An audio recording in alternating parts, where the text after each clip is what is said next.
en estos últimos 2 días de la regulación de la expresión génica, ¿sí?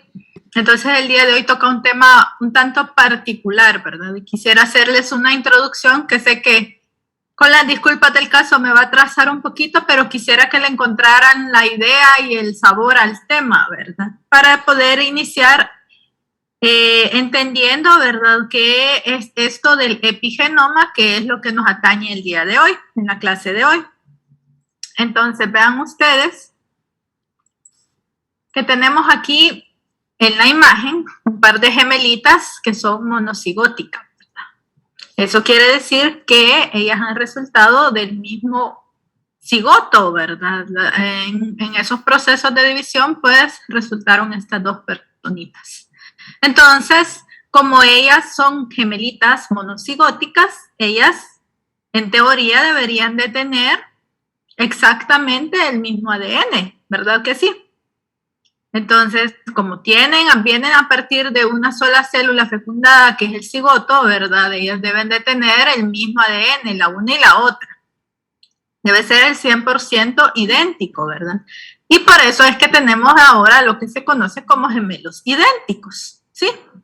Bien, entonces, ¿por qué cuando a medida vamos creciendo, ¿verdad? En las personas que no somos gemelas, ni siquiera en los gemelos disigóticos, ¿verdad? Que provienen de 2 óvulos fecundados, sucede que pues lógicamente nos vamos diferenciando, pero se ha visto que incluso en los gemelos monocigóticos, ¿verdad?, hay algunos cambios a medida, se van dando a medida que ellos van creciendo, que van ganando edad.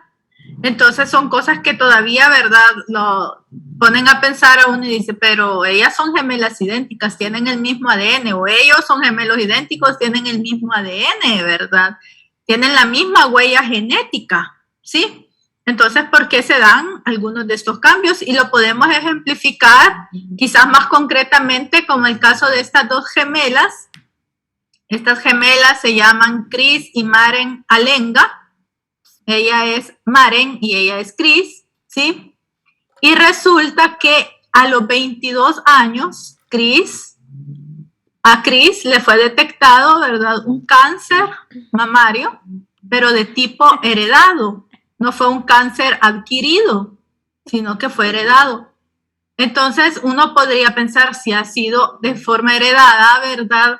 Porque ella, siendo una gemela monocigótica, porque ha variado, ¿verdad?, con respecto al hecho de que la otra gemela no lo tenga. Ella no lo presentó y nunca lo presentó, ¿verdad? Sino que la única que lo que presentó fue esta gemelita, ¿verdad?, de entre ellas dos.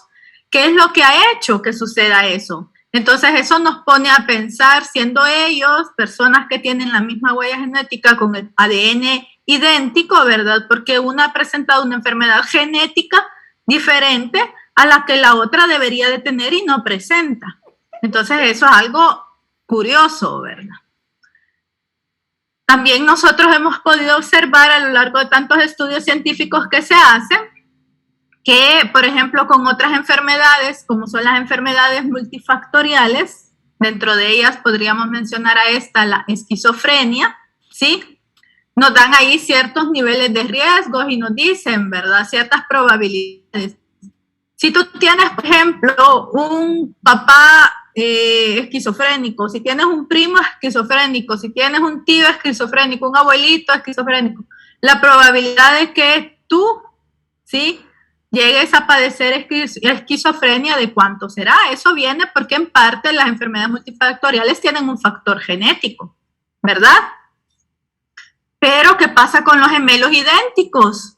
Volvemos al mismo caso, los gemelos idénticos se supone que comparten 100% el material genético y aún así se ha visto, de acuerdo a los estudios, voy a poner que si tú tienes un gemelo idéntico monocigótico, tú desarrollarías un 46% de probabilidad de tener esquizofrenia. ¿Por qué? Si estamos hablando de un factor genético. Entonces, eso ha llevado a pensar, ¿verdad?, muchas cosas, qué es lo que podría estar sucediendo y a qué se debe esta situación. Yo tengo aquí abierto ahorita unos compañeritos que estoy viendo, ¿verdad?, a través de las cámaras. Les recomiendo que si están estudiando otras cosas, pongan atención a las clases. No estén viendo los celulares. Verán que por eso después salen mal y ustedes dicen, sí, pero es que mire, yo estudio y esto y lo demás. Claro, pero si no están poniendo atención a la clase, todo lo que yo estoy hablando y después solo lo quieren llegar a leer en las láminas, no van a entender el trasfondo de lo que yo estoy explicando. Entonces ahí la razón por la que a veces, aunque estudien, no pueden salir bien. Así que tomemos conciencia, ¿verdad?, de esa situación, porque aquí los estoy viendo a varios, unos están chateando, otros están estudiando y bien se nota. Así que por favor, tomemos conciencia de todas estas situaciones. Bien. Otra situación. Todos nosotros, si nos vemos y nos estudiamos, ¿verdad?, ahorita y nos ponemos a ver todas las partes de nuestro cuerpo, vamos a ver que las células que yo tengo en mi ojo, el tejido de mi ojo, no se parece al tejido de mi piel, ¿verdad? Es diferente. Si yo pudiera verme internamente, yo podría ver que el tejido muscular no se parece a mi tejido de la piel. ¿Qué? ¿Por qué? Si yo soy la misma persona, se supone que mis células todas comparten el genoma, ¿verdad? El mismo genoma. ¿Por qué hay diferencias? ¿Cómo es posible que haya tantos tipos de células en nuestro organismo si todas ellas comparten diferente, ¿verdad? Si todas ellas comparten el mismo material genético. Entonces, aquí venimos a dar a una sola respuesta. Todo se debe a que nosotros tenemos, ¿verdad?, una regulación génica, ¿verdad?, en cada uno de nuestros tejidos que resulta en diferentes cosas, y eso, ¿verdad?, también tiene que ver en eso el epigenoma, que es lo que vamos a ver hoy, ¿sí? En la clase de ayer veían que por qué unas proteínas unas células producen amilasa, otras producen miosina, otras producen eso va a ser dependiendo del tejido, y dependiendo de las proteínas que produzcan cada célula, así va a ser el fenotipo, ¿verdad?, la forma en que nosotros vamos a ver a esos tejidos. Entonces, por eso tenemos una regulación de la expresión génica a través del epigenoma. Vamos a tratar de ir entendiendo qué es esto del epigenoma. Entonces, vemos y encontramos esta frase, ¿verdad?, que de alguna manera nos explica qué será esto del epigenoma. Si nosotros habláramos del genoma como un libro que estuviera escrito con las letras normales, que ya sabemos que son A, T, G y C, ¿verdad?, el epigenoma va a representar la puntuación y los espacios que contiene ese texto, ¿ok? Yo puedo empezar a leer un libro y si ese libro no tiene signos de puntuación, no tiene comas, no tiene interrogantes, admiración, espacio, yo no voy a entender lo que estoy leyendo. Lo mismo le pasa al genoma, él son todas las palabras, ¿verdad?, pero en ese lenguaje tiene que haber algo que me dé a mí entender el sentido de lo que allí está escrito. Entonces ese es el epigenoma. Bien, entonces, ¿qué es ahora, verdad, ya el lenguaje de biología molecular? ¿Qué es el epigenoma? El epigenoma se refiere a todas las modificaciones químicas que van a ocurrir sobre el ADN. Vean, epigenoma. ¿Qué significa epi? Significa sobre.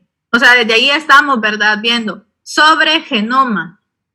Algo que está ocurriendo encima del genoma, ¿verdad? Eso es el epigenoma. Son grupos químicos que yo estoy colocando encima del genoma, ¿sí? Y además del genoma, ¿verdad?, sobre las proteínas asociadas a la cromatina. O sea que yo coloco cosas encima del ADN y coloco cosas encima de las proteínas que están asociadas a la cromatina, lo cual hace que yo pueda regular la expresión génica, ¿sí? Eso lo podemos ver, ¿verdad?, aquí en estas imágenes. Vean que tenemos el ADN. El ADN no tiene, usualmente como lo hemos estudiado, estas como banderitas rojas que están saliendo por acá. Nosotros hemos estudiado que pues está el esqueleto, ¿verdad?, de los enlaces fosfodiéster, los grupos fosfato, las bases nitrogenadas aquí al interior, guanina, citosina, niacinamida. Pero ¿qué son estas banderitas que salen por aquí? Pues estos son grupos metilo, ¿verdad? Y es una de las formas de epigenoma. Colocar grupos metilos sobre, específicamente, las bases nitrogenadas de las citosinas. Y vean acá, Que tenemos a las histonas, que son proteínas asociadas a la cromatina, ¿verdad? Que también se les ha colocado por ahí algunas banderitas, ¿verdad? Que son marcas. Aquí existe un marcaje de grupos químicos sobre todos estos elementos. Otra cosa que podemos mencionar, otra definición sobre el epigenoma, podemos decir que se refiere a los cambios en la función génica, los cuales son mitótica y o meióticamente heredables, pero no implican alteraciones en la secuencia del ADN. Y esta definición es un poco más completa que la anterior. ¿Okay? Esta definición lo que quiere decir es de que a lo largo que las células se van dividiendo, porque se dividen por mitosis o por meiosis, dependiendo del tipo de célula, ¿verdad? Esos cambios los vamos a ir heredando en cada una de las divisiones. Pero esos cambios que se van colocando sobre el ADN o sobre esas proteínas, dice que no alteran la secuencia del ADN. O sea, yo no estoy metiendo este grupo metilo entre las bases nitrogenadas aquí para alterar la secuencia. Aquí ya no era CTG, sino que era C grupo metilo TG, no, ¿verdad? Este no está alterando la secuencia del ADN, solo se está colocando por encima para hacer algo ahí, pero no altera la secuencia del ADN. Bien, entonces el epigenoma sufre modulación epigenética y va a sufrir modulaciones epigenéticas a lo largo de nuestra vida. Todos nacemos con un epigenoma que fue colocado, ¿verdad?, en nuestra secuencia de ADN desde nuestro desarrollo embrionario. Desde ahí ya se sabía, ¿verdad?, el marcaje epigenético que nosotros íbamos a traer, ¿sí? Entonces, a lo largo que nosotros vamos creciendo, nacemos, crecemos, llegamos a la vida adulta, ¿verdad? Todo eso va cambiando porque el medio ambiente y muchos factores externos alteran el epigenoma. Y eso puede ser para bien o puede ser para mal, del comportamiento que va a tener nuestro ADN. Vean todo lo que puede estar influenciando al epigenoma. La dieta, ¿será que tenemos una buena dieta o una mala dieta? Nos altera. Los grupos metilos que yo podría haber tenido en una secuencia, los quito de ahí, eso me va a generar problemas. Las correlaciones de temporadas o de los tiempos en el día, ¿verdad? Nuestro reloj biológico, cómo nosotros lo manejamos. Nos desvelamos por gusto, jugando, viendo Netflix o haciendo cualquier otra cosa. Bueno, ese descanso que tendríamos que haber adquirido porque tenemos que tener una buena higiene, ¿verdad?, del sueño, también va a afectarnos y no crean que de forma positiva. La exposición a enfermedades, a veces esto no lo podemos controlar. ¿Qué nos estará causando esta pandemia, el virus, las personas que han resultado infectadas? O nos infectamos con otro virus, ¿qué nos estarán haciendo en nuestro epigenoma? La exposición a tóxicos y químicos, a medicamentos excesivos, el abuso con drogas, el estrés generado por los estatus financieros que se pueden dar alrededor de nuestra vida. Algo bueno, ¿verdad? ¿Hacemos ejercicio o no hacemos ejercicio? ¿Llevamos una vida sedentaria o no? El microbioma, un tema que vamos a tocar en bioquímica, sumamente importante. El microbioma determina un estado de salud bueno o malo en la persona.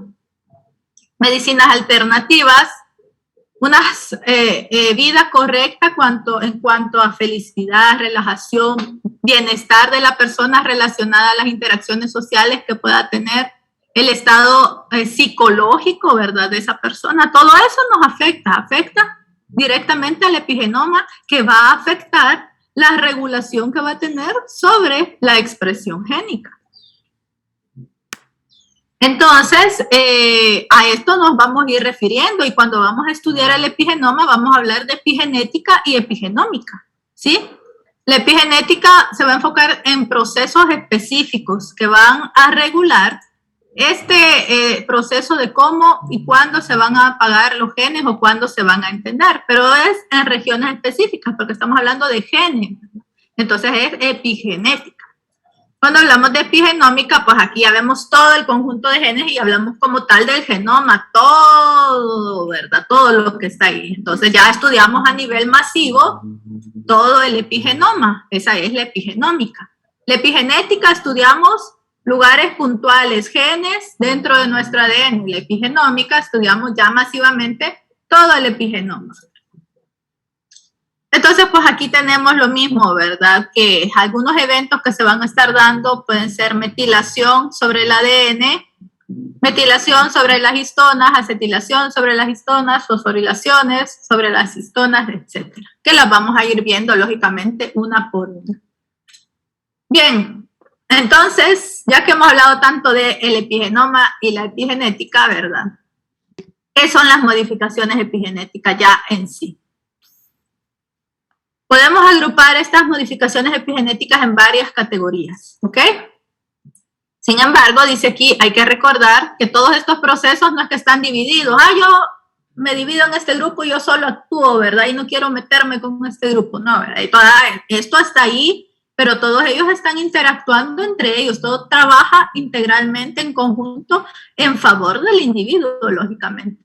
Y la suma de sus asociaciones dan resultados epigenéticos, ¿verdad? Que van a influir en la regulación que tanto hemos estado hablando. Entonces, hay una gran cantidad de características, de categorías sobre factores epigenéticos, pero nosotros vamos a estudiar 4. En general podríamos decir 3, pero lo vamos a dividir en 4.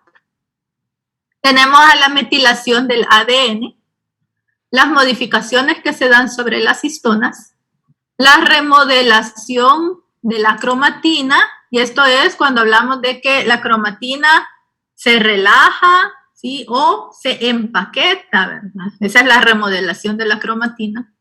Y la participación de ARNs no codificantes y que van a ser reguladores. Todo esto es epigenética. Entonces vamos a iniciar viendo la metilación del ADN, ¿sí? En el caso de hablar de metilación del ADN, esto va a ocurrir casi exclusivamente en los llamados dinucleótidos CpG.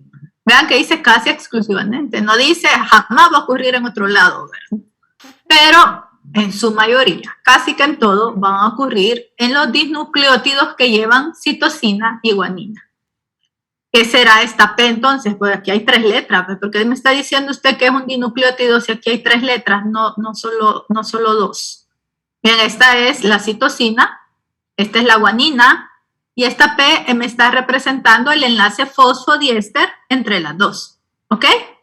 Pero yo les he puesto aquí este término porque así lo van a encontrar ustedes en los textos, para que vean, ¿verdad? Y no se vayan a confundir porque aquí hay 3 letras.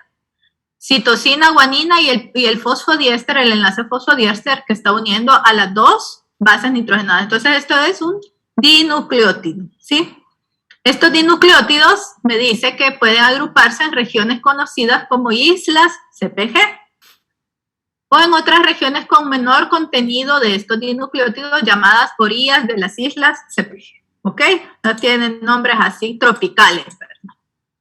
Así que vean ustedes que estas islas CpG van a ser sitios donde hay bastantes cantidades de citosinas y guaninas. Entonces ahí van a ocurrir muchas veces estas metilaciones en el ADN. Y vean que esto es importante, cerca del 60%, bastante, ¿verdad? Cerca del 60% de promotores, ustedes ya saben que son los promotores, se asocian a islas CpG y usualmente pueden estar desmetiladas en células normales, ¿sí? Pero en muchos promotores que están en sitios de tejido específico, ¿verdad? O sea, que van a estar generando funciones específicas para ese tejido, ahí va a haber un grado de metilación de aproximadamente el 6%. Eso quiere decir que algunos genes de estos promotores de forma tejido específico van a tener que estar apagados. Para eso me va a servir esa metilación, ¿ok? Bien, repito, la metilación del ADN es un evento epigenético que usualmente lo asociamos a promotores y es de suma importancia cuando esos promotores van a estar metilados, ¿verdad? Van a estar metilados porque esos promotores van a apagar la expresión de los genes.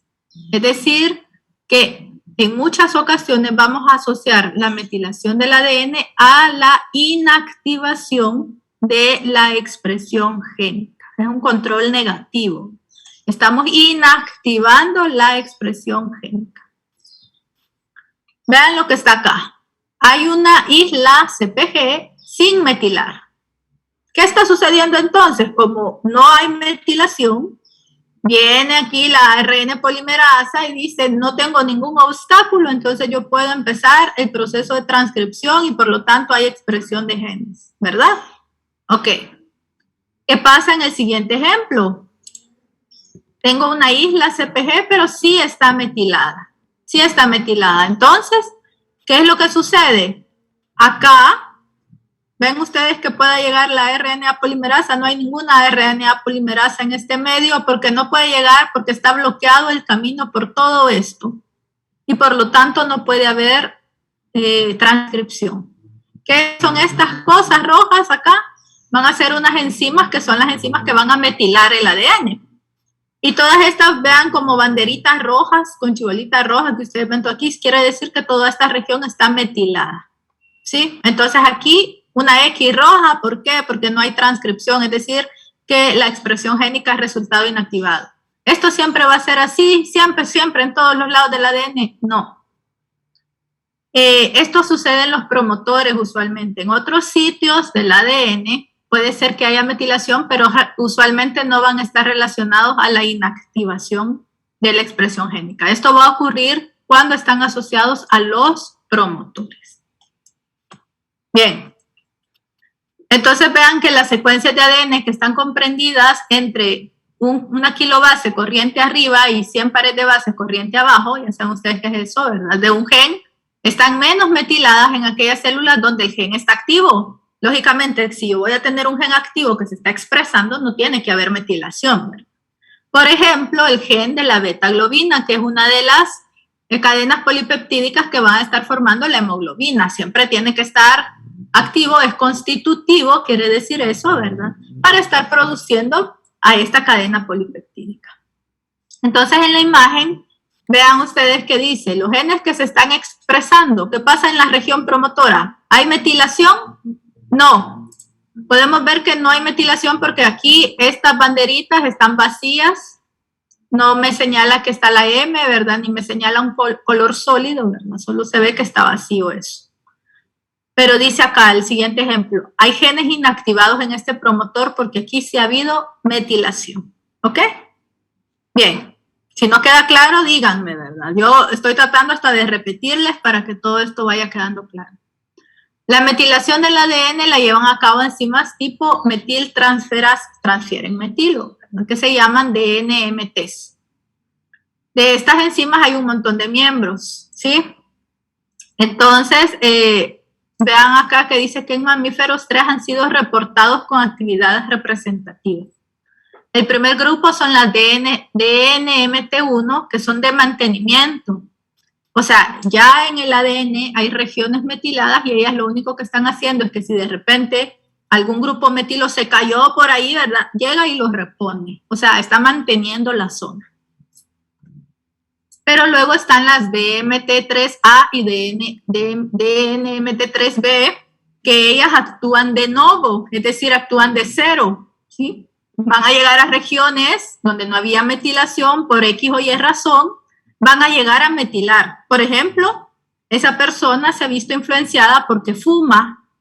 Entonces, lógicamente, el fumar es un evento medioambiental sumamente dañino para las células y empieza el ADN a metilarse por medio de estas enzimas que no tendrían que estar colocando, ¿verdad? Ahí esos grupos metilos. Entonces obtenemos problemas al metilar, por ejemplo, regiones que no deberían de estar metiladas. A veces necesitan metilar, ¿verdad? Y por lo tanto ellas no es que tengan un efecto negativo. Simplemente les estoy poniendo un ejemplo. Bien, entonces lo que ellas hacen es llegar a las citocinas, que es donde se colocan los grupos metilos, y por medio de algunos sustratos que van a ayudar a transferir los metilos, ¿verdad? Le colocan precisamente a las citocinas ese grupo metilo en la posición 5, que es acá, ¿verdad? Ahí ya tiene colocado ese grupo metilo.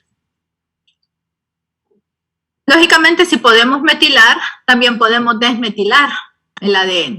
Entonces, esta desmetilación se puede dar de dos formas. De forma pasiva, simplemente no hubo nada, ¿verdad? Que llegara ahí, el grupo metilo espontáneamente se perdió, ¿sí? Es una simple no metilación, ¿verdad? De una nueva hebra de ADN que se ha ido replicando y pues de esa manera se perdió. Simplemente no hubo ninguna actividad enzimática que llegara a quitar esos grupos metilos. Pero luego existe la desmetilación activa, que es la participación de enzimas desmetilasas y se da principalmente en el desarrollo embrionario de mamíferos, ¿sí? Donde tienen que darse ya esos patrones de metilación correctos. Entonces, estas desmetilasas, vean ustedes las tienen acá, van a permitir, por ejemplo, que una acción metilada del ADN se desmetile, vean acá, y por lo tanto hay una activación génica. ¿Sí? Acordémonos que la metilación asociada a promotores la tenemos para silenciamiento génico. Si desmetilamos, entonces hay activación. Entonces, esos son los eventos contrarios, ¿verdad? Cuando hablamos de desmetilación y metilación. Desmetilación, o sea, aquí no hay metilación, hay una transcripción que se puede estar dando. Cuando hay metilación, entonces no podemos tener transcripción. La metilación del ADN es sumamente importante y necesaria, ya que es un proceso que va a cumplir con algunos parámetros. Primero, participar en la organización nuclear y en el establecimiento de territorios cromosómicos específicos. Hasta se puede hablar de dominios en estos cromosomas. Luego, nos favorece en proteger la integridad cromosómica y además nos ayuda a prevenir la inestabilidad cromosómica, ¿sí? ¿Es mala la metilación porque está inactivando los genes? No, es una forma de regulación. Y si esa regulación se pierde, vamos a destruir todo esto que hemos logrado, ¿verdad? Ya no va a haber organización nuclear, ya no va a haber integridad cromosómica y menos que va a haber estabilidad cromosómica, ¿verdad? Y por lo tanto, aquí ya solo con esto lo que vamos a generar es un cáncer, si perdemos todo esto. Bien, ahora nos vamos a la modificación de las histonas, ¿sí? Tenemos un montón de modificaciones de histonas. Vean que ahorita solo vimos en el ADN metilación y eso era todo. Pero ¿qué pasa con las proteínas histonas? Las proteínas histonas se pueden metilar, se pueden acetilar, se pueden fosforilar, se pueden ubiquitinizar y pueden tener un montón, ¿verdad?, de tipos de modificaciones. Y a este gran conjunto de modificaciones que ellas pueden estar sufriendo se les llama como el código de las histonas. Entonces les voy a explicar esta imagen. Aquí lo que está representado es una parte de una secuencia de aminoácidos. Todas estas letras, N, S, R, G, K, todos son aminoácidos. Entonces esta es la secuencia de aminoácidos de una cola de la histona H2A. Esta es la secuencia de aminoácidos de la cola de la histona H2B. Esta es la de la H1 y esta es de la H3, de la H4, perdón. Sobre cada uno de estos aminoácidos de la secuencia, vean que se han ido a colocar muchos grupos químicos. Y cada uno de estos grupos químicos va a estar indicando que algo tiene que suceder, ¿verdad?, dentro de esa cola de las histonas que va a hacer que el ADN sea expresado o no sea expresado, porque el objetivo es el mismo, activar la expresión génica o inactivar la expresión génica. Entonces vean que sobresalen mucho los grupos acetilos, que es la modificación más común, la más importante es la acetilación de las histonas. Y vean aquí unas posiciones, ¿verdad? Por ejemplo, el H2A tiene un grupo acetilo en la posición 5 de esta secuencia, que es una K. Y la K significa lisina, ¿sí? Vean todas las lisinas que están modificadas. Son un montón. Es el aminoácido principal que sufre modificaciones dentro de la secuencia de las colas de las histonas. Entonces, esto es lo que les acabo de decir, todas las modificaciones que pueden estar sufriendo las colas de las histonas. ¿Para qué? ¿Para qué sufren todo esto? Pues porque van a permitir que se dé una regulación transcripcional para reparar el ADN, para replicar el ADN, para que se dé splicing alternativo o para que haya una condensación cromosómica. ¿Sí? Entonces vamos a ocupar los códigos de las histonas para describir qué es lo que está sucediendo en ella. Fíjense acá, les he puesto un ejemplo. La eucromatina, dice, se caracteriza por altos niveles de acetilación. Ustedes ya saben que la eucromatina es la cromatina donde hay transcripción, o sea, hay activación de la expresión génica. ¿Qué tiene que haber para que haya transcripción génica? Pues altos niveles de acetilación, pero no en cualquier lado. Tiene que estar, además de los altos niveles de acetilación, tienen que estar las histonas de esta manera. Miren, estos son los códigos de las histonas. ¿Qué significa esto? H3, histona 3. K4. En la histona 3, la posición 4 la ocupa una lisina y en esta posición 4 hay 3 grupos metilos. ¿Sí? Esto significa eso. La histona 3 en su posición 4 tiene 3 grupos metilo. ¿Ok? Entonces ese es el código, ¿verdad? Que me está mandando. Entonces para que haya eucromatina yo tengo que tener altos niveles de acetilación con esta característica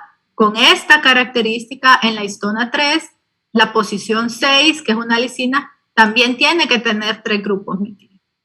La histona 3 en la posición 79, que también es una lisina, también tiene que tener 3 grupos metilos.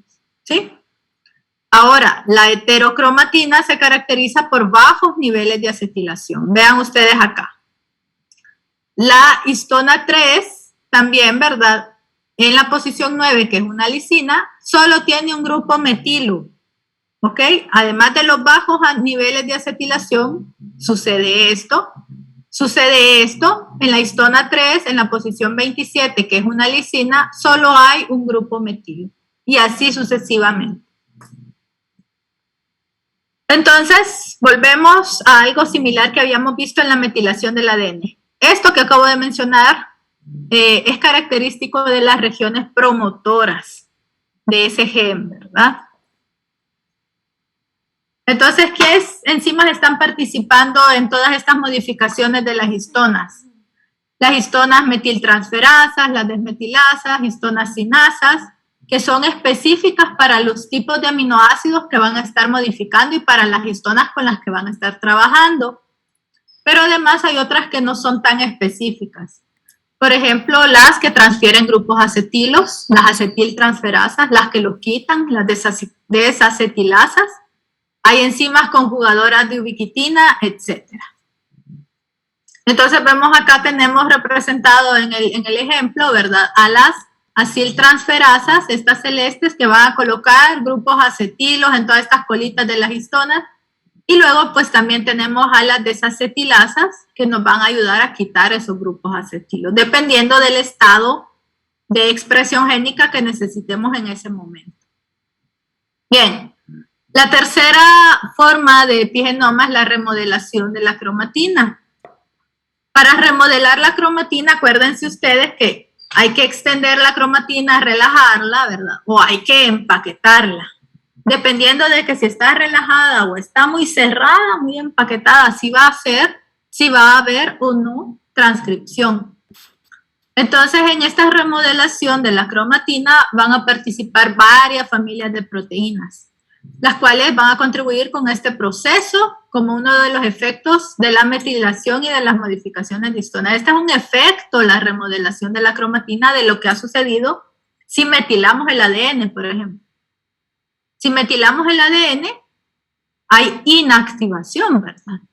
De la expresión génica. Por lo tanto, lo que va a suceder es que la cromatina se va a enrollar sobre sí misma, se va a empaquetar y no va a dejar que nadie entre ahí. Entonces, ¿verdad? Eso es una consecuencia, al igual que las modificaciones de las histonas. Si hay mucha acetilación de histonas en una región promotora, lo que va a hacer es que esa cromatina se va a relajar y por lo tanto van a poder entrar todas las maquinarias necesarias para la transcripción. ¿Me quiere mover? Bien, es lo que ha sucedido acá. Vean que esto no ocurre así espontáneamente. Que el gen se metiló y por lo tanto ella sola, la cromatina se apretó, ¿verdad? O se soltó. No. Lo que va a suceder es que hay proteínas que van a llegar a responder a esas señales, ¿sí? Y aquí tenemos a los complejos remodeladores de la cromatina y vean que dependen de ATP, esto requiere energía, ¿sí? Entonces estos complejos remodeladores del ATP van a permitir condensar la cromatina o descondensar. Usualmente es lo que más se ve en las imágenes, ¿verdad? La descondensación o el relajamiento de esa cromatina mediante el uso de energía.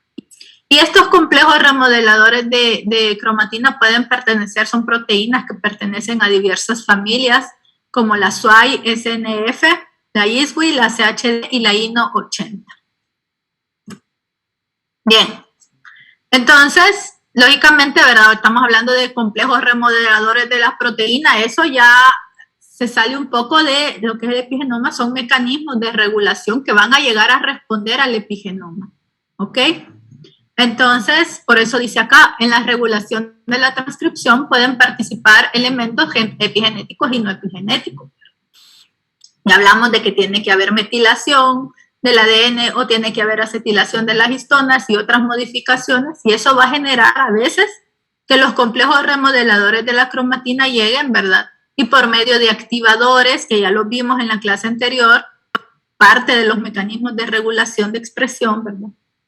Llegan los otros modificadores de las histonas, y por lo tanto eso va a permitir, vean, que de una cromatina condensada, ¿verdad?, se dé una cromatina descondensada, relajada. ¿Y qué hace esto? Mediante la ayuda, lógicamente, de los remodeladores de la cromatina, pues lo que hace es que haya espacio para que entre, por ejemplo, todos los factores de transcripción, para que entren la ARN polimerasa. Si es una proteína la que se va a formar, pues tiene que ser la RNA polimerasa 2, ¿verdad? Etcétera. Activación de la transcripción. Pero también no solo son activadores los que llegan, también hay represores, ¿verdad?, que van a estar participando en este proceso, además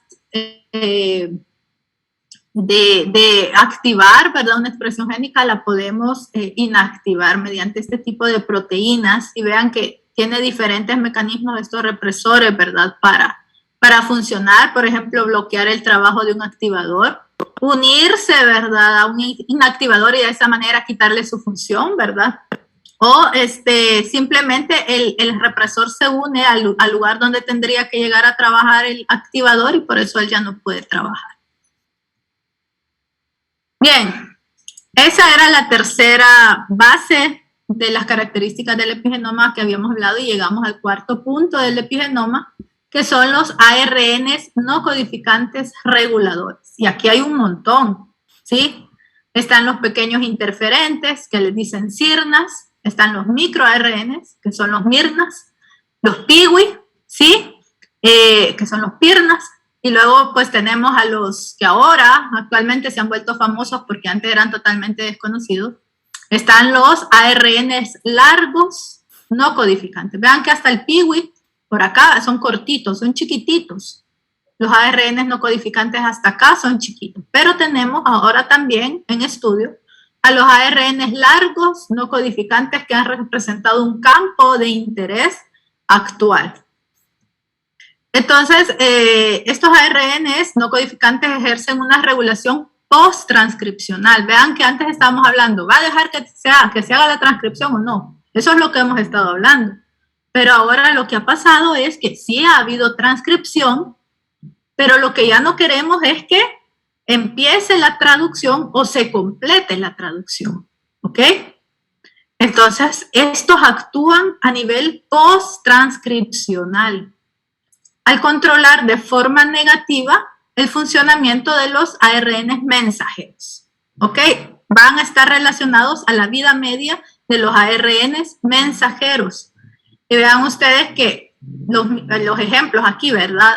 Los mirna, que son los microRNs, y los pequeños interferentes, van a contribuir también, además de la regulación post-transcripcional, a la remodelación de la cromatina, a la metilación que puede estar ocurriendo y directamente también en la transcripción, pero los vamos a estudiar más que todo, ¿verdad?, en la etapa de la traducción, al iniciar la traducción o en el intermedio, podríamos decir, ¿verdad?, de ese proceso.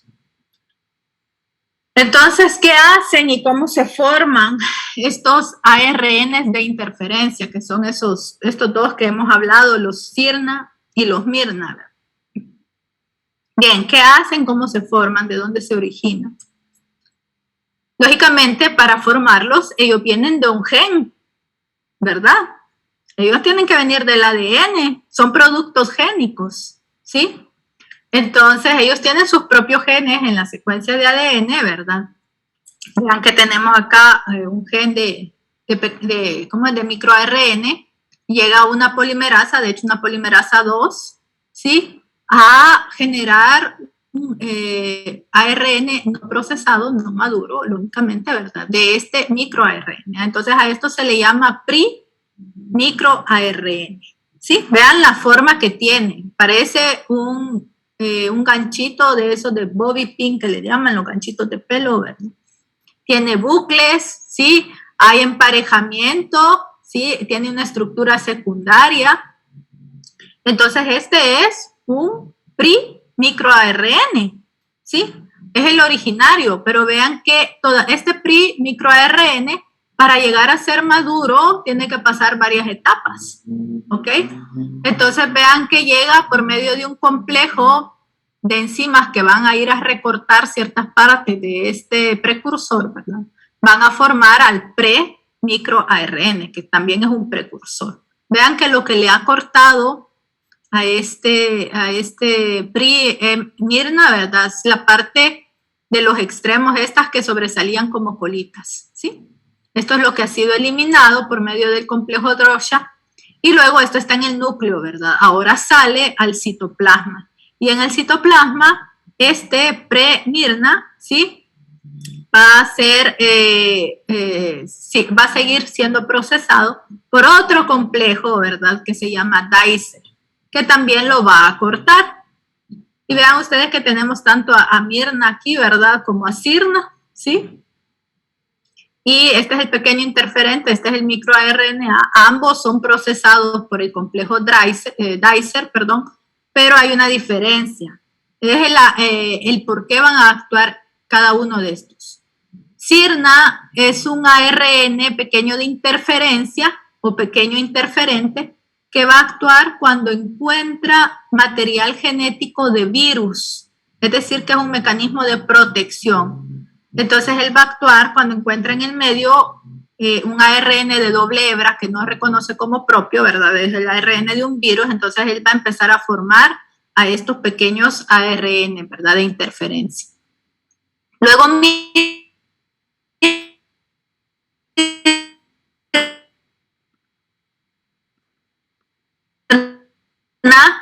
directamente en la regulación de la expresión génica. Entonces vean que ambos son procesados, pero mirna tiene una característica y es que no tiene un emparejamiento entre sus bases así perfecto. Vean que hay una parte de este ARN que sigue sin complementarse. Entonces, esta es una característica importante de mirna. Luego, para poder trabajar con el ARN mensajero, él tiene que ser ayudado por otros complejos de proteínas. Tenemos el complejo RISC, las proteínas argonautas, que las vemos aquí como hago. Y lo que van a hacer estas proteínas es dirigir al microRNA hasta su objetivo, ¿sí? Y le van a quitar una de las hebras que normalmente se le conoce como la hebra pasajera. Esta azulita está representando la hebra guía y la rojita está representando a la hebra pasajera. Entonces, al tener ya solo la hebra guía, ¿verdad?, esta es la que va a ser capaz de unirse al ARN mensajero, ¿sí? Pero ¿cómo se une al ARN mensajero? Imperfectamente. Vean que sigue manteniendo esta parte que no se logra complementar con su secuencia opuesta. entonces eso lo que va a generar es una señal, ¿sí? De que se tiene que detener la traducción. Vean que por eso, ¿verdad? Hay una inactivación de la expresión porque está deteniendo la traducción. Y después de estar mucho tiempo así, si ya no hay señales de que le diga regrese a la traducción, ese ARN se va a degradar, el ARN mensajero. ¿Ok? Si esto fuera perfectamente complementario, como hacen los SIRNAS, vean que la complementariedad es perfecta, inmediatamente el ARN mensajero que encontró, que es complementario, tendría que destruirse. ¿Sí? Entonces, este hecho de que no sea perfecto en su complementariedad hace que solo detenga la traducción y que después, si ya no hay ninguna otra señal, siga con la destrucción del ARN mensajero. Bien, vamos a ver entonces algunas consideraciones de lo que hemos estado hablando. Primero, al contrario del genoma, ¿sí? De lo que hemos visto, el epigenoma va a diferir entre distintos tipos de células, ¿verdad? Acordémonos que el genoma es igual en todas nuestras células, solo que en unas células va a estar activa la expresión en una parte, ¿verdad? Y en otra va a estar activa otra parte, dependiendo del tejido y de la funcionalidad de ese tejido. Pero en el epigenoma no, el epigenoma difiere y no tiene, ¿verdad?, un patrón igualito a seguir como en el genoma. El epigenoma varía en diferentes estados de la vida. Mi epigenoma no es el mismo de ahorita, cuando yo tenía 2 años de edad, ¿sí? Ha variado completamente. ¿Por qué? Pues porque yo he crecido a medida que uno va envejeciendo. De hecho, la vejez se debe en parte, ¿verdad? Eso que vamos envejeciendo a razones del epigenoma, ¿verdad? El hecho de que yo llevé, no sé, algún tipo de vida donde cometí algún error, quizás, por ejemplo, cuando yo estaba joven, les voy a contar, pero es secreto, no le voy a decir a nadie, me gustaba mucho la Coca-Cola y tomaba mucha Coca-Cola. Entonces, ¿verdad? Eso es malísimo. De hecho, me decían que yo era la dueña de la fábrica de la Coca-Cola, para que vean el punto en el que estaba, ¿verdad? Entonces, imagínense cómo me habrá afectado eso cuando yo ya hace algunos años, cuando estaba de su edad, ¿verdad? A como estoy ahorita, ¿verdad? No sé, pero la cosa es que ya dejé de tomar toda esa gran cantidad de Coca-Cola. Ya no tomo Coca-Cola. Bien, pero todo eso nos va afectando. Entonces, mi epigenoma ha variado de cuando yo tenía 2 años a cuando yo tenía 17 años a cuando tengo ahorita, ¿no? Pues. Luego, el epigenoma se establece en el desarrollo embrionario, dice, y se ve afectado por factores ambientales, que es lo que les estoy contando, ¿verdad? Yo tenía, cuando se me estableció mi epigenoma, un epigenoma, y ahora, debido a todos los factores que yo he vivido, enfermedades, que uno se enferma, que le da esto, si una infección o algo, ¿verdad? Ahí ya tenemos algún problema. Lógicamente la universidad es otro problema, ¿verdad? Por el estrés que nos origina. Sí, todos nos enfrentamos a eso, porque el estrés, y luego no solo es que la universidad hay tanto estrés, no, luego viene, nos graduamos y la cosa es el trabajo, ¿verdad? Ese es otro nivel de estrés. Así que también son factores ambientales.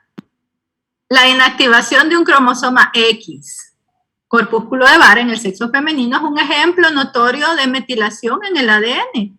Entonces ya lo habíamos hablado, ¿verdad? Que uno de los cromosomas X se inactive, ¿pero por qué? Porque se metila. ¿Sí? Por eso es heterocromatina, está metilado. Bien, entonces con eso terminaríamos la clase de hoy. Iba en tiempo récord, perdonen, yo pensé que me iba a pasar